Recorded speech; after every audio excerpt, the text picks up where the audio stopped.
I'm a British female. I love this country and I give this country. Now you're calling me a problem. I don't think I am. I think you are. Second point is, as a Muslim female, okay, my parents might not... But do not mix up somebody, a thug, a racist, and so on, attacking somebody in a street with the right of Fleming and me to say what we see in the Quran, what we think of Muhammad, and maybe even asserting our right to say so. Okay, all right, now... You are about to see Douglas Murray tell the truth as it is. Douglas Murray breaks the silence on immigration and speaks what is on everyone's mind. In the following clip, Douglas Murray educates a young Muslim student. Douglas Murray did not hold back. Oh my gosh, we are still on this Douglas Murray and Muslims. I love the fact that Douglas is giving them back to back. He's been super blunt with these Muslims. Okay guys, welcome back to the channel. It's a girl VeraMoore and I'm back with another reaction video. Today guys, I'm going to be reacting to This Is Not Racism. Douglas Murray leaves young Muslims speechless on free speech. Douglas Murray is at it again, and this is from Modern Wisdom channel. I can't wait to get into the video, but before we get started, we have some amazing people watching us for the first time. If you're new to the channel, I am Vera. I do reaction videos. It is something that you love. Why not join Veracity? Hit the subscribe button below, turn on the post notification bell so that you can always be the first person to know whenever any video drops. And that's guys, let's go. Thank you. Thank you very much. Tariq says that Europeans associate Islam with violence. There is some truth in that. There is also a very obvious reason for that, which is that Islam is associated with violence. It was not Buddhists who flew planes into the Twin Towers. It was not Hindus or Jews that blew up the London Underground in buses a few years ago. And that simple fact has to be acknowledged if you're even going to start a dialogue. Now, what is... Wow, did you guys hear what he just said? He said Islam is associated with violence. I'm this kind of person that I don't like to condemn other religion. I'm a Christian. I am a Christian, and I don't like condemning other people's religion. But what he said, I totally agree with him. Islam, they are actually violent. Look at Hamas, Boko Haram. If you don't agree, then it was really terrible in Nigeria. The time when Boko Haram was trending, that period. If you are not a Muslim, they will kill you. And they were not even ashamed. They were not scared. They will do it in front of the camera. They'll put you in front of the camera. I watch the videos. They put them in front of the camera. They carry the knife. They'll say they're Allahu Akbar, whatever they're saying. Slit the person's throat. And in their mind, they are doing what is right. So I think Islam does support violence. I'm really sorry for the Muslims watching this, but let's call a spade a spade. Let's go on. Happening, ladies and gentlemen, it's not a pantomime. I'd argue that Europe has done not too badly, considering the circumstances. In the middle of the last century, there was an almost negligible Muslim presence in Europe. At the turn of the 21st, in Western Europe alone, there were 15 to 17 million Muslims. That's a very fast migration, ladies and gentlemen, one of the fastest in human history. And no society would find it easy to deal with that kind of migration. As it happens, European societies, Western European societies have, I think, dealt with this much better than some would. Certainly, Muslims coming to live in Britain and in Western Europe enjoy more rights and better rights, among them freedom of worship, than they do in any Islamic country in the earth here today. We do have a problem. We have a problem when the failures of Islam throughout the world, the failures of all Islamic societies, come here into Britain.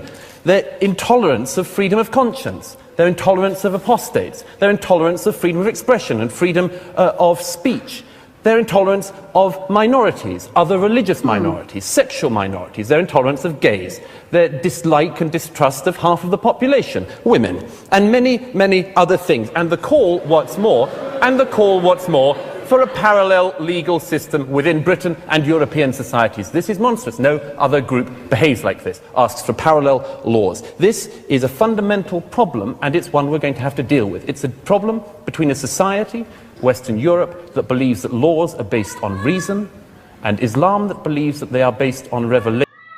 Oh my God. Can you see how the guys are murmuring? Like, I'm sure there are lots of Muslims in the audience. They were just murmuring while I was talking. One thing I love about Douglas is that he's never ashamed to speak out. He says it as it is. He doesn't have time to sugarcoat anything. That is one thing I love about him. Let's go on. Between these two ideas, I'm not sure there is very much compromise for Europe. It is not Europe that has let down its Muslims, but the Muslims of Europe that have let down Europe. This is not solely something which we have to say we can never reconcile. Of course we can reconcile this, but we need to be honest about it. So he said, it is not Europe that has let down the Muslims, but the Muslims of Europe that have let down Europe. We need to be frank about it, and we cannot avoid things just because they are unpleasant. And if there were one thing I would wish Muslims in Europe could learn today, as fast as possible, it would be this: that you have no right in this society not to be offended. You have no right to say that because you don't like something you can commit violence, or you would like something to be stopped or censored. You have no right to have more hate laws or hate crime laws or hate speech laws just to defend Islam. You have to realize, the Muslims of Europe have to realize, that a society in which even your deepest feelings can be trodden upon is the only society worth living in. And the sooner we can learn that, the sooner that Islam can learn that within Europe, the better. It is not Europe that has failed its Muslims. It is Islam that has failed Europe. I'd argue Islam has failed its Muslims. Thank you. Douglas Murray brings attention to the rapid and... He said Islam has let down the Muslims. Oh my God. Did you just say Islam has let down the Muslims? Oh my goodness. Oh my goodness. Wow. Okay. unprecedented migration of Muslims into Europe, a phenomenon that no society can easily absorb in a short period. This mass migration is one of the fastest in human history, and it's understandable that it would bring significant challenges. Despite these challenges, European societies have made commendable efforts to accommodate these new arrivals, providing them with rights and freedoms that are often lacking in their countries of origin. Europe's approach to integration has been notably generous. For example, countries like Germany and Sweden have welcomed large numbers of refugees, offering them housing, education, and healthcare. This level of support is a testament to Europe's commitment to human rights and dignity. In contrast, many Islamic countries, even wealthy ones, have been less willing to take in refugees, highlighting a stark difference in approaches. However, integration is not a one-way street. While European societies strive to be inclusive and supportive, it's equally important for Muslim communities to adapt to the values and norms of their new homes. This means embracing core Western principles such as freedom of expression, gender equality, and secular laws. These values are fundamental to European society and are essential for maintaining social cohesion and harmony. Statistics support Murray's concerns about integration. For instance, studies have shown that second-generation immigrants in Europe often experience higher unemployment rates and face greater challenges in education compared to their native counterparts. This indicates that integration efforts need to be more robust and that immigrant communities must engage more actively in the process. Young lady here with the headscarf, and then we'll come to our panel. I'm a British female. I love this country and I give this country. Now you're calling me a problem. I don't think I am. I think you are. Second point is, as a Muslim female... Okay, sorry. I don't know why they are clapping. I don't think I'm the problem. I think you are. How? Ow. And they're actually clapping. Oh my gosh, I don't see... Well, let's go on. No, okay, my parents might not let me go somewhere late at night because people are racist to me. They tell me to go back home and they hurt me. I got hit by 2 white guys and they laughed at me because I'm a Scafi, okay? Wow. Last point is to Mr. Fleming, about the point where you said about the religion, changing religion. Every person has the right to. No one says anything about that. But if you had a daughter or a son that wanted to become a Muslim, would you be happy about that? I don't think so. Wow. Douglas, I want to ask you, you heard some of the people from the floor there, the woman complaining about attacks on her because she's described as a scarfie because she wears a head veil. I mean, that is something that you would regret. I mean, that doesn't promote social cohesion, does it? Nobody thinks that any physical attacks or any such thing could be a good thing to happen. Of course not. Of course, there are. Let's make sure we're right. She's talking about prejudice exists in society. Let's just be absolutely clear as an audience. Prejudice undoubtedly exists in this society. It exists across racial groups, including from minorities to other minorities, after all, which is one of the things we see increasingly in Britain these days.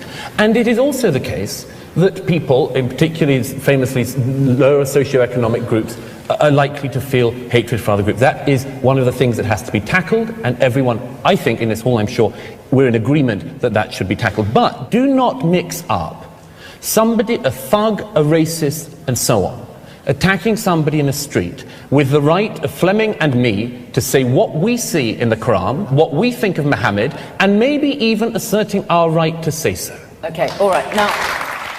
I completely agree with Douglas Murray on this one. Freedom of speech is the cornerstone of Western civilization.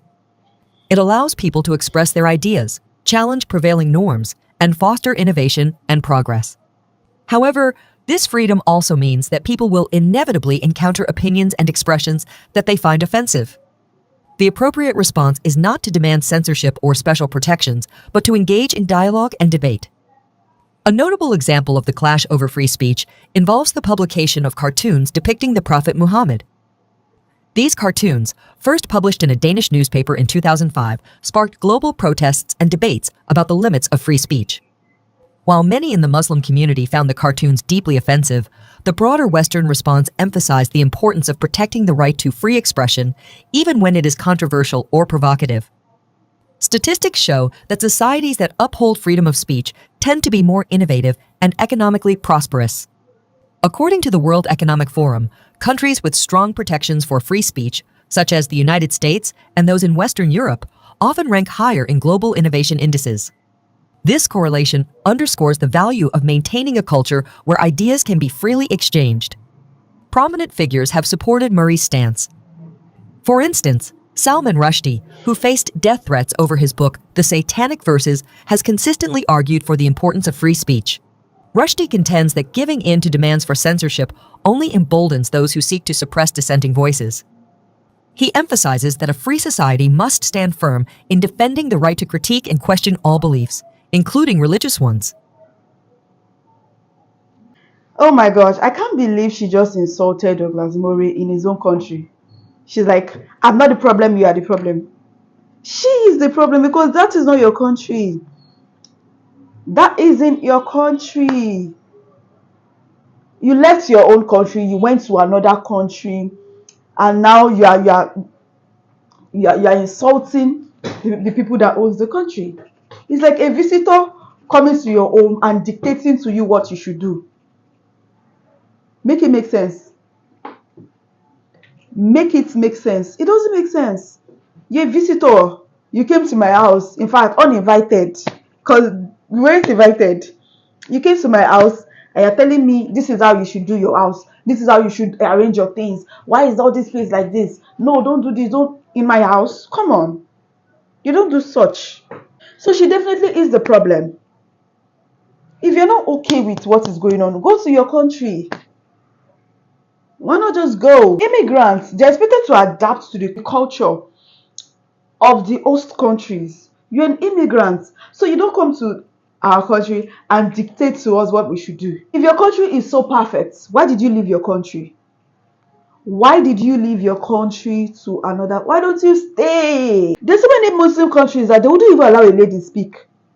She was allowed to speak here. Some Muslim countries, they don't allow women talk. They don't allow women speak. Women are insignificant. Islam is violence. I don't know. It seems like their religion is, gosh, you would hardly see Christians killing for God. You would never see any Christian carry knife and gun and say they want to kill for Jesus. They want to kill for God. But you would see Muslim killing for Allah, killing for their God. They will kill for their God. You don't accept you are a gunner. Yes, they did these things, but Christians would never. So I feel like there's a part of their country that supports violence. I said country. Part of their culture, their religion rather. Part of their religion that actually supports this violence of a thing. Like I said at the beginning, I don't have anything against Islam. I don't have anything against Muslims. Yeah.